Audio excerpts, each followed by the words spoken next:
Hello everyone, যিসকল class 10 ৰ ল'ৰা ছোৱালী তেওঁলোকৰ কাৰণে ভিডিওটো হয় সায়েন্সৰ ডায়াগ্ৰাম আমি কেনেকৈ আঁকিব লাগে বা কেনেকৈ পঢ়িব লাগে। সায়েন্সৰ ডায়াগ্ৰামত বহুত টান লাগে, বায়োলজি ডায়াগ্ৰাম বিলাক মনত ৰাখোতে কষ্ট হয় নহয়নে, আৰু কেনেকৈ আমি সায়েন্সৰ ডায়াগ্ৰাম বিলাক নোটছ বনাম। কিছুমান মিস্টেক কৰে সবে, সেই মিস্টেক বিলাকৰ কাৰণে সায়েন্সত 100 মাৰ্কস নাপায়। সো এই ভিডিওটো আমি সেইখিনিয়ে ডিসকাস কৰিম, ঠিক আছে। ওয়েলকাম। আৰু মই ফাৰ্ষ্টতে দেখাই দিব বিচাৰিছোঁ আমাৰ সায়েন্সৰ নোটছ কেনেকৈ বনাব লাগে, ঠিক আছে। সায়েন্সৰ ডায়াগ্ৰামৰ সৈতে আমি বায়োলজি যিকেইটা চেপ্টাৰ, সেই চেপ্টাৰকেইটা কেনেকৈ নোটছ বনাম। মই পিছফালে আমাৰ ক্লাছৰ নোটছ মই আমাৰ ক্লাছত মই এনেকৈ পঢ়াই দিওঁ, ঠিক আছে। বায়োলজি চেপ্টাৰকেইটা ইংলিছ মিডিয়ামৰ কাৰণেও বেলেগে আছে, তো অসমীয়া মিডিয়ামৰ এইখিনি। ইয়াতে মই কি কৰিছোঁ ধুনীয়াকৈ, যেতিয়া যিকেইটা ডায়াগ্ৰামৰ হয় মানে ডায়াগ্ৰাম থকা চেপ্টাৰ বায়োলজিৰ, ডায়াগ্ৰামটো ছাইডত লিখিলোঁ, আমি আঁকিলোঁ। তাৰপিছত এইটো সাইডে আমি সেই ডায়াগ্ৰামটো ৰিলেটেড বস্তুবিলাক লিখোঁ, ঠিক আছে। যেনেকৈ মুখ গহ্বৰত পাচন কেনেকৈ হয়, আৰু বস্তুবিলাক কি ডাইৰেক্ট কিতাপৰ পৰা পেৰাগ্ৰাফটো উঠাই নিলে নহ'ব। বায়োলজি পঢ়োতে বহুতে টান পায়, মনত ৰাখিবও কষ্ট পায়। সেইটো কাৰণে আমাৰ নোটছত মই এনেকৈ বনাই দিছোঁ, যাতে কোনো কষ্ট হ'ব নালাগে, কিতাপখন চাই থাকিবলৈ কামোৰ লাগে বাৰে বাৰে, আৰু গোটেই কিতাপখন কিমান বাৰে বাৰে পঢ়ি থাকিব, অলপ ইণ্টাৰেষ্টিং হ'ব লাগে। তো সেইটো কাৰণে এই নোটছখিনি মই ধুনীয়াকৈ বনাই দিছোঁ। এইখিনি চালে কিতাপখন চাব নালাগে, কাৰণ কিতাপত যি আছে সেয়াই ইয়াত আছে, ঠিক আছে। সেকেন্ড কথা, এইখিনি তোমালোকে নিজে হাতেৰে লিখি ল'বা। কেনেকৈ চোৱা, মই আমাৰ ক্লাছত ধুনীয়াকৈ বস্তুখিনি বুজাই দিলোঁ। তাৰপিছত তোমালোকে কি কৰিবা, তোমালোকে বায়োলজিৰ যেনেকৈ নোটছ কেনেকৈ নোটছ বনাবা চোৱা। সায়েন্সৰ কাৰণে নোটছৰ বহিখন থাকিব, এইটো চাইডে তুমি ডায়াগ্ৰামটো আঁকিবা, ঠিক আছে। ডায়াগ্ৰামত কোনটো কোনটো বস্তু আছে মানে ধুনীয়াকৈ পইণ্ট কৰি কৰি দেখাবা, ঠিক আছে। ডায়াগ্ৰামটো নিজে যেতিয়া বহিত লিখিবা, ওপৰৰ পাৰ্টত সেইটোৱে কৰিবা। কোনটো পাৰ্ট কি হয় ধুনীয়াকৈ পইণ্ট কৰি কৰি লিখি থবা, তলত পইণ্টছবিলাক লিখি যাবা, ইম্পৰ্টেণ্ট পইণ্টছবিলাক, ঠিক আছে। সেই ডায়াগ্ৰামটো ৰিলেটেড ইম্পৰ্টেণ্ট পইণ্টছবিলাক 1, 2কেও লিখিব পাৰে, মই যেনেকৈ কৰাই দিছোঁ তেনেকৈ লিখি যাবা। ডায়াগ্ৰামৰ পৰা কিন্তু প্ৰশ্ন আহিব। এতিয়া ডায়াগ্ৰামৰ পৰা কেনেকুৱা প্ৰশ্ন আহে, বহুতে এইটো ভাবে কি, বহুতে কি ভাবে, জাষ্ট এনেকৈ ক'ব যে, উদাহৰণ এটা দিলোঁ অলপ আগত দেখুওৱা উদাহৰণটোৱে, মানুহৰ পাকস্থলীৰ এটা চিত্ৰ আঁকা তেনেকৈ দেখাই দিব। তো বহুতে ভাবে মই দেখাই দিছোঁ, বহুতক ক'ব যে এইটো মানুহৰ পাচন নলীৰ এটা ছবি আঁকা, এইটো অলপ চলপ চাই যাওঁ, এইবিলাক ইমান চব মনত নাথাকিলেও হ'ল, কোনটো বস্তু কি হয়, ঠিক আছে। 2 এটা দেখাই দিম, মাৰ্কছ পাই যাম, তেনেকুৱা নহয়। কিয়? কাৰণ আজিকালি কি দেখিছোঁ মই, এই ডায়াগ্ৰামৰ পৰা MCQ আহে। কেনেকুৱা MCQ আহে, তোমাৰ পৰীক্ষাত কৈ দিব যে, ধৰ মই দেখাই দিছোঁ, এই মধ্যস্থতা যে আছে সেইটো জেগাত X দি দিলে, ধৰা পিত্তস্থলী আছে সেইটো জেগাত Y দি দিলে, ঠিক আছে। তাৰপিছত তোমাক ক'ব যে X কি হয়, Y কি হয়, তো তোমাক সুধিব কোনটো পাৰ্ট কি হয়। তো তুমি যদি গোটেইকেইটা পাৰ্ট এটা এটাকৈ নাজানা নহয়, তুমি মাৰ্কছ নাপাবা। তো সেইকাৰণে গোটেই ডায়াগ্ৰামটো যে এনেকুৱা নাভাবিবা কি গোটেই ডায়াগ্ৰামটো মই অলপ চলপ আঁকিব জানিব লাগে, আৰু কোনটো কোনটো জেগা হয় 2 এটা জানিব লাগে, আমি মাৰ্কছ পাই যাম। পৰীক্ষাত আজিকালি কি হয় জানানে, কেৱল ডায়াগ্ৰামটোৱে আঁকিব নাহে, তাৰ লগতে তাৰ MCQ আহিব, ঠিক আছে। এটা পাৰ্ট দেখাই দিব X, এটা পাৰ্ট দেখাই দিব Y, MCQত সুধিব যে X কি হয়, Y কি হয়। তো গোটেই ডায়াগ্ৰামটো ডিটেইলছত চাব লাগিব, এটা এটা পইণ্ট আমি জানিব লাগিব যে কোনটো পাৰ্ট কি হয়, ঠিক আছে। তো এইটো কথা বহুত ইম্পৰ্টেণ্ট হয়, মনত ৰাখিবা। সেকেন্ড কথা, এতিয়া ডায়াগ্ৰামবিলাক মনত ৰাখোঁতে টান লাগে, তো মই এটা তোমালোকক আইডিয়া দিছোঁ। তোমালোকে ডাঙৰ এখন চাৰ্ট পেপাৰ বনোৱা, ঠিক আছে। ডাঙৰ এখন ড্ৰয়িং পেপাৰ আনি লোৱা, ঠিক আছে। নিজে কামটো কৰিবা, মই PDF দি নিদিওঁ, নিজে কৰিবা। ডাঙৰ চাৰ্ট পেপাৰ এখন আনি লোৱা, যিমান ডাঙৰ পাৰি, তাতে ভাগ কৰা, ঠিক আছে। এনেকৈ এনেকৈ ভাগ কৰা ধুনীয়াকৈ, যিমানটা পাৰি। প্ৰথম চাই লোৱা কেইটা ডায়াগ্ৰাম আছে। তোমালোকৰ বায়োলজি যে 4টা চেপ্টাৰ আছে, সেই 4টা চেপ্টাৰত কেইটা ডায়াগ্ৰাম আছে প্ৰথম হিচাপ কৰি লোৱা, আৰু প্ৰত্যেকটো ডায়াগ্ৰামেই ইম্পৰ্টেণ্ট হয়।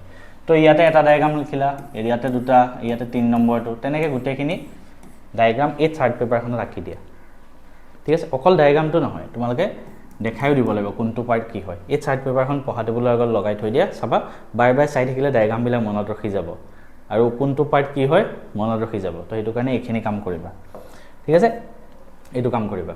এতিয়া আৰু এটা কথা বহুতে ভাবে যে ডায়াগ্ৰাম আঁকিবৰ কাৰণে আমি মানে ডায়াগ্ৰাম যেতিয়া আঁকিম আমি একদম পাৰফেক্ট হ'ব লাগিব। কিহত? ড্ৰয়িঙত। মই নিজেও ড্ৰয়িঙত পাৰফেক্ট নহয়, ঠিক আছে। তো ড্ৰয়িঙত পাৰফেক্ট নহ'লেও তুমি মাৰ্কছ পাবা, ঠিক আছে। চ' ডায়াগ্ৰাম আঁকিবলৈ ড্ৰয়িঙত পাৰফেক্ট হোৱাৰ কোনো দৰকাৰ নাই, ঠিক আছে। চ' ডায়াগ্ৰাম আঁকিলে ড্ৰয়িঙত একোৱে পাৰফেক্ট হ'ব নালাগে, তুমি জাষ্ট ষ্ট্ৰাকচাৰটো দেখাব জানিলেই হ'ল, আৰু কোনটো পাৰ্টত কি আছে গোটেই পাৰ্টকেইটা জানিলে হ'ল, তুমি মাৰ্কছ পাই যাবা। তো সেইটো টেনশ্যন ল'ব নালাগে এতিয়া নেক্সট কথাটো হ'ল আমি ডায়েগ্ৰাম পৰীক্ষাত যেতিয়া আঁকিব আহিব পৰীক্ষাত ক'লে যে মানুহৰ পাচননলীৰ এটা ছবি আঁকা আমি কেনেকৈ আঁকিম প্ৰথম তুমি সেই পেজটোত অকল ডায়েগ্ৰামটোৱে আঁকিবা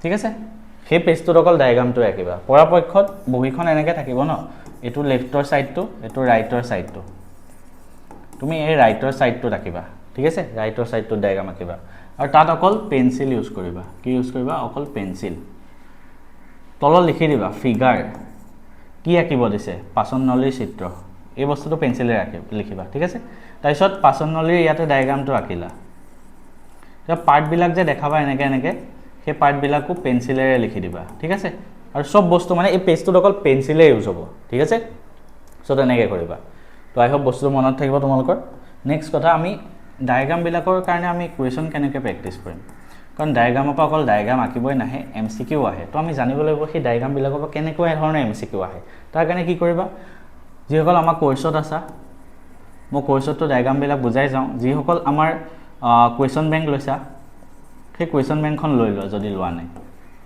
আমাৰ এখন কুৱেশ্যন বেংক আছে প্ৰগতি নামৰ কুৱেশ্যন বেংক এখন আছে ঠিক আছে এই কুৱেশ্যন বেংকত প্ৰত্যেক চেপ্টাৰৰ পৰা 150+ MCQ আছে সায়েন্স মেথছ ইংলিছ ছ'চিয়েল অসমীয়া সবৰে আছে 150+ MCQ তাৰোপৰি 200 মানকৈ এক্সট্ৰা কুৱেশ্যনছ আছে 2-3 নম্বৰীয়া প্ৰত্যেক চেপ্টাৰৰ পৰা অসমীয়া মিডিয়াম ইংলিছ মিডিয়াম দুইটাতে আছে তো এই বায়োলজি চেপ্টাৰকেইটা ইয়াৰ MCQখিনি কৰিবা ইয়াতে বহুতকেইটা ডায়েগ্ৰামৰ MCQ পাবা 20-30টা মান ডায়েগ্ৰামৰ MCQ পাবা সেইখিনি প্ৰেক্টিছ কৰি লোৱা ঠিক আছে এই গোটেইবিলাক বস্তু ক'ত পাবা মেথছ এণ্ড ফিজিক্স হাব এপটো ডাউনলোড কৰা তাতে ক্লাছ 10 মেনুত যোৱা তাতে গ'লে গোটেই বস্তুবিলাক তাতে পাবা তাতে পে' কৰি তাতে ল'ব পাৰিবা ইনৰ ল'ৰা ছোৱালী এই ভিডিঅ'টো চাই আছা তোমালোকৰ জ্ঞাতাৰ্থে জনাও যে তোমালোকৰ কাৰণে আমাৰ এখন কুৱেশ্যন বেংক আছে এপত এই কুৱেশ্যন বেংকখন তোমালোকে ল'ব পাৰা মেথছ এণ্ড ফিজিক্স হাব এপটোত গৈ পেলাই ক্লাছ 10 মেনুত গ'লে ইয়াতে কি আছে জানেনে এই আমাৰ কুৱেশ্যন বেংকখনৰ নাম প্ৰগতি কুৱেশ্যন বেংক ইয়াতে প্ৰত্যেকটো ছাবজেক্টৰ প্ৰত্যেক চেপ্টাৰৰ প্ৰায় 200 মান MCQ আছে উইথ সলিউশ্যন এটা চেপ্টাৰৰ 200টা মান MCQ সেই গোটেইখিনি কৰিলে তোমালোকে বেলেগ একো কিতাপ পঢ়িব নালাগে একো কুৱেশ্যন বেংক কৰিব নালাগে সেইটো মই গ্যাৰান্টি লৈছোঁ